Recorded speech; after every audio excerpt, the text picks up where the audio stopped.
জাহিদ ভাইয়ের একটি ভাইরাল গান গেলাম।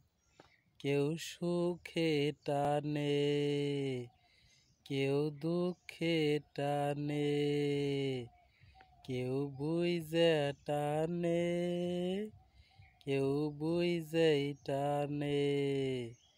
আরে টানতে টানতে শেষ হইয়া যায়, বিড়ি খাইলে হয় ক্যান্সার, সব প্রশ্নের লাগে না অ্যান্সার। বিড়ি খাইলে হয় ক্যান্সার, সব প্রশ্নের লাগে না অ্যান্সার। কেউ সুখে টানে, কেউ দুঃখে টানে, কেউ বুঝে টানে, কেউ বুঝেই টানে। আরে টানতে টানতে শেষ হইয়া যায়, বিড়ি খাইলে হয় ক্যান্সার, সব প্রশ্নের লাগে না অ্যান্সার।